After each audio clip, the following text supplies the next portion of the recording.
Students మీ అందరికీ నమస్కారం. మరలా నిన్నటి లెసన్ కంటిన్యూషన్ జరుగుతుంది. దానిలో నిన్న సింధు నాగరికతకి సంబంధించినటువంటి కొన్ని పాయింట్స్ ఇంకా మిగిలి ఉన్నాయి. అవి మీకు ఇప్పుడు ఇస్తాను. మొహంజదారోకి దక్షిణాన లోతాల్ నగరం ఉంది. అది ఎన్ని కిలోమీటర్ల దూరంలో ఉంది అంటే దాని నుంచి దీనికి డిస్టెన్స్ అనేది 130 కిలోమీటర్ల దూరంలో ఉంది.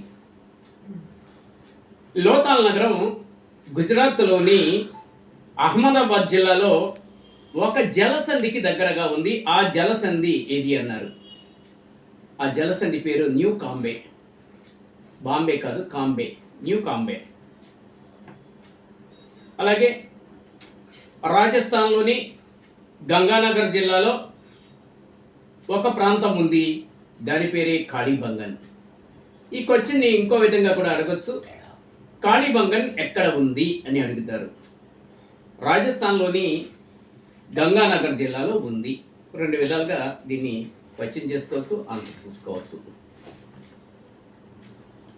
అలాగే ఎస్ఆర్ రావ్ అనేటువంటి ఆయన 1957లో త్రవ్వకాలు నిర్వహించారు. అది ఎక్కడ అనేది క్వశ్చన్. లోతాల్. ఈ లోతాల్లో ఎవరు ఎప్పుడు త్రవ్వకాలు నిర్వహించారు అని కూడా డిఫరెంట్గా అడగచ్చు. ఎస్ఆర్ రావ్ ఆయన 1957లో ఇక్కడ త్రవ్వకాలు నిర్వహించారు. మరి ఈ నాగరికత సింధు నాగరికత అన్నాం కనుక సింధు నాగరికతలోని అవశేషాలు మొట్టమొదటిసారిగా ఏ ప్రాంతంలో బయలుపడ్డాయి? ఎక్కడ బయలుపడ్డాయి అంటే హరప్ప నగరంలోనే మొట్టమొదటిసారిగా మనకి ఈ సింధు నాగరికత అవశేషాలు బయలుపడ్డాయి.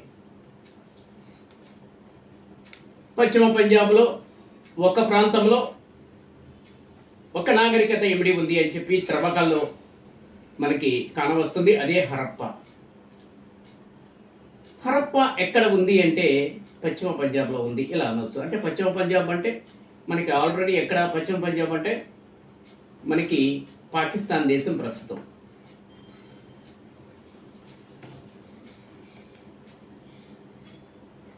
హరప్పాలో కొన్ని అవశేషాలు బయలుపడ్డాయి.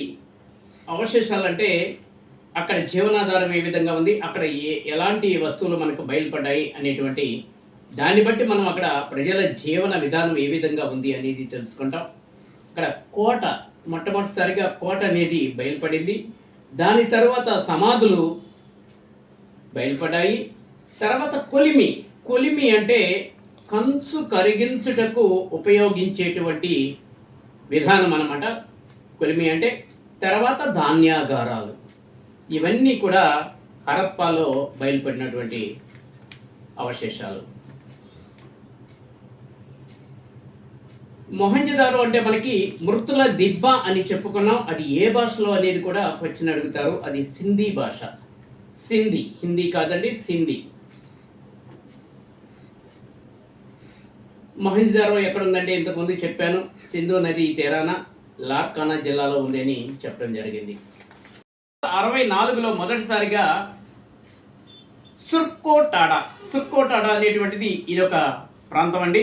ఇక్కడ త్రవ్వకాలు నిర్వహించినటువంటి వ్యక్తి ఎవరు అంటే జగత్పతి జోషి అనే ఆయన త్రవ్వకాలు నిర్వహించారు. అంటే ప్రస్తుతం ఈ సుర్కోటాడా అనేటువంటిది ఎక్కడ ఉందంటే కచ్ జిల్లా. కచ్ జిల్లా అంటే మన గుజరాత్. ఈ యొక్క భారతదేశంలోని గుజరాత్లో కచ్ జిల్లాలో ఉంది ఈ సుర్కోటాడా.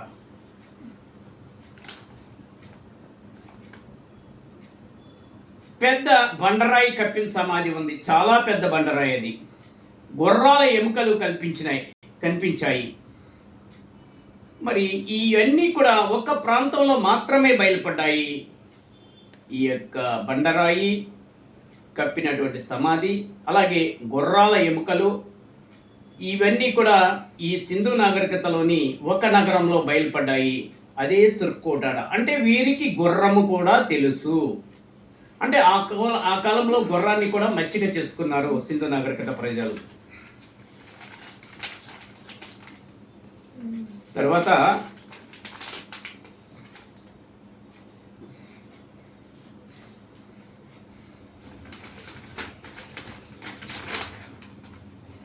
,1990లో డాక్టర్ ఆర్ఎస్ బిస్ట్ అనేటువంటి ఆయన త్రవ్వకాలు ఒక ప్రాంతంలో నిర్వహించారు. అది దోలవీర. దోలవీర అనేటువంటి ప్రాంతంలో త్రవ్వకాలు నిర్వహించింది ఎవరు అంటే ఆర్ఎస్ బిస్ట్. చాలా ఇంపార్టెంట్ బిట్ ఒకటి ఇది. సింధు ప్రజల ప్రప్రథమంగా ఆరాధించిన దైవం ఎవరు? మొట్టమొదటిసారిగా ఈ సింధు నాగరికత ప్రజలు ఆరాధించిన దైవం అమ్మ తల్లి. అదేవిధంగా హరప్పాలో కూడా ప్రముఖంగా ఆరాధించిన పురుష దైవం ఏది? ఈ రెండిట్లో ఒక్క క్వశ్చన్ ఎప్పుడు ఎక్కడైనా ఏ ప్రశ్నాపత్రంలో అయినా వస్తూనే ఉంటున్నాయి.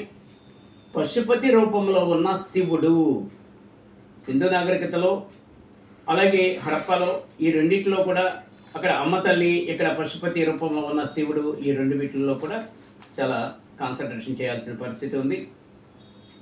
అలాగే సింధు ప్రజలు మొట్టమొదటిసారిగా ఆరాధించిన జంతువులు, అంటే ఈ జంతువులను పూజించేటువంటి వారు సింధు నాగరికతలో వృషభము, ఏకశృంగము, ఈ రెండింటిని కూడా వీళ్ళు ఆ కాలంలోనే ఆరాధించారు. ఇక్కడ ప్రజలకు మరి భాషా లిపి ఏంటి? మరి దీని మీద మరి శాస్త్రవేత్తలందరూ కూడా వివిధ ప్రయోగాలు చేయడం జరిగింది. మరి ఇక్కడ ఉన్నటువంటి భాషా స్వరూపం ఏంటంటే చిత్రలిపి. అంటే చిత్రాల ద్వారా వారు ఈ లిపిని వారు భాషగా మార్చుకున్నటువంటి పరిస్థితి ఉంది. సింధు ప్రజలు భాషాలిపికి ఏమని పేరు? ఈ భాషాలిపి ఈ యొక్క చిత్రాల ద్వారా భాషాలిపిని ఏర్పాటు చేసుకున్నారు కనుక దీనికి ఏమని పేరు అంటే సర్పలేఖనము. అంటే ఎలా ఉండేదంటే వంకర టింకరగా వివిధ ఎస్సాకారంలో నుంచి పైనుంచి కిందకి, కింద నుంచి పైకి ఈ విధంగా సర్పలేఖనము అనేటువంటి విధంగా ఉండేటువంటిది. అంటే పాము ఎలా అయితే పాకుతూ ఉంటుందో ఆ విధంగా వంకరలుగా లెఫ్ట్ రైట్ లెఫ్ట్ ఈ విధంగా ఉంటుంది. ఈ చిత్రలిపిలో ఉన్నటువంటి చిత్రాలు ఎన్ని అంటే భాష తెలియాలి అంటే బొమ్మల్ని ఉపయోగించారన్నారు. ఆ బొమ్మల్ని చిత్రలేఖనం అన్నాము, సర్పలేఖనం అన్నాము. ఈ సర్పలేఖనంలో ఉన్నటువంటి ఈ చిత్రాలు ఎన్ని అంటే 400 చిత్రాలు ఉన్నాయి. వీరి యొక్క ముఖ్యంగా వినోద క్రీడలు 2 ఉన్నాయండి. వినోదం కోసం ఈ ఆటలు మాత్రమే ఆడుతూ ఉండేవారు. అవి ఏంటంటే పాచికలాట. మరి చాలా కాలం వరకు మీ కంప్యూటర్ యుగము, ఫోన్లు రానటువంటి కాలంలో ఈ పాచికలాటలు ఆడేవారు. అలాగే నాట్యము, ఈ 2 కూడా సింధు ప్రజల వినోద క్రీడలుగా ఉన్నాయి. ఇక్కడ హరప్పా ప్రజలు వాణిజ్యం, అంటే ఒక ప్రాంతం నుంచి మరి ఒక ప్రాంతానికి వ్యాపారం చేయాలి కనుక ఈ వాణిజ్య కార్యకలాపాలని ఏ విధంగా జరిపారు అంటే వస్తు మార్పిడి విధానము. అంటే వస్తు మార్పిడి అంటే ఒక వస్తువునిచ్చి మరి ఒక వస్తువుని తీసుకునేటువంటి విధానంగానే వీరు ఆ కాలంలో వర్తక వాణిజ్యాలు చేయడం జరిగింది. హరప్పా ప్రజల లిపిని ఏ విధంగా రాస్తారు అంటే ఎడమ నుంచి కుడికి, కుడి నుంచి ఎడమకి. తర్వాత బన్వాలి, సరస్వతి నదీ తీరంలో ఉన్నటువంటి నాగరికత బన్వాలి అనేటువంటి ప్రాంతాన్ని ఎక్కడ కనుగొన్నారు అంటే సరస్వతి నది ఒడ్డున. ప్రస్తుతానికి ఈ సరస్వతి నది అనేటువంటిది అంతర్ధానం అయిపోయింది. నేల దున్నినట్లుగా ఒక ప్రాంతంలో ఆధారాలు లభించాయి. అంటే అక్కడ పంటని సాగు చేశారని చెప్పి, పంటలు పండించారు అని చెప్పని తెలుస్తూ ఉంది. మరి నేల దున్నినటువంటి విధానం ఈ ఆధారాలు ఎక్కడ బయలుపడ్డాయంటే కాళీబంగన్ అండ్ బన్వాలి ఈ ప్రాంతాల్లో లభ్యమయ్యాయి. మిగిలినవి కూడా మీ అందరూ కూడా చాలా జాగ్రత్తగా కాన్సన్ట్రేషన్ చేయండి. మీకు కొన్ని మాత్రమే ఇస్తున్నాను. దీన్ని బట్టి మీరు మిగిలినటువంటి బుక్స్ నుంచి పరిశోధించుకుంటారని తెలియజేస్తూ ఈ యొక్క సబ్జెక్ట్ మీద, ఈ లెసన్ మీద మీరు చూసిన తర్వాత ఈ లెసన్ మీద మీ యొక్క అభిప్రాయాలు కామెంట్ బాక్స్లో తెలియజేయండి. లైక్ చేయండి, షేర్ చేయండి, సబ్స్క్రైబ్ చేయండి. తప్పకుండా కామెంట్ చేస్తారని తెలియజేస్తూ మీ గుమ్మడి స్టడీ సర్కిల్ విద్యాసాగర్ గుమ్మడి.